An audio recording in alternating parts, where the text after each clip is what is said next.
Push the ends of both boards firmly against each other. Use a piece of tape to secure the ends of both boards. Lay it across the seam on top of both boards. Cut out an index card the width of the boards. Then, tape that index card across the intersection of both pieces in order to make this section smoother for the car to roll over. Add more tape on top of the index card. Flatten the tape.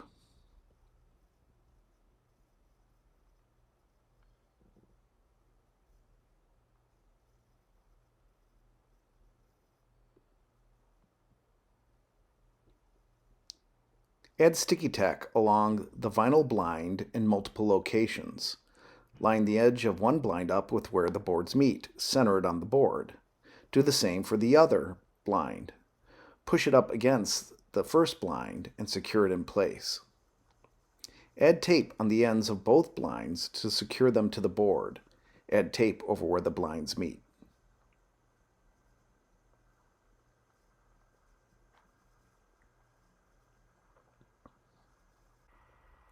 Take a paper clip, unbend it to make it S-shaped. Tape it to the end of the cart so a hook is sticking out. Secure the brick so that the cart is in the center of each end of the brick and the center of both sides.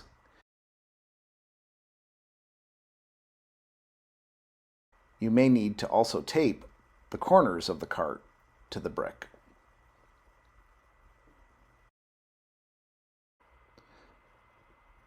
Elevate the launching ramp, sliding 2 boxes as shown in the still image under one end of it.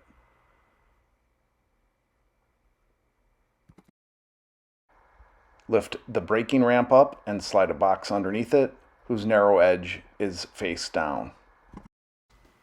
Test the launching sight distance to ensure that it does not lead to the cart coming off the ramp. Start releasing the cart closer to the bottom of the ramp. See how high it travels on the braking ramp. And repeat, increasing the release height until you find a height that results in the front of the cart stopping 6 to 12 inches short of the end of the braking ramp.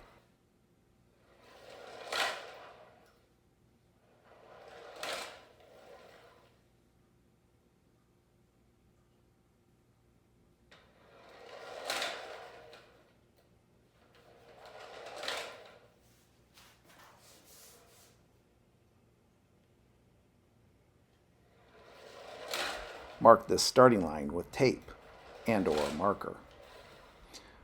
Use tape to mark a location on the cart that corresponds to where the starting line will be located on the launching ramp.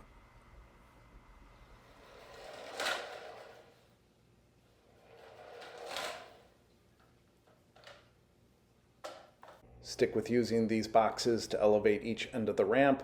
In the rest of the video, you'll see wooden blocks underneath, which was a temporary replacement, but continue orienting to what's done in this video, thinking of the boxes in place of the wooden blocks.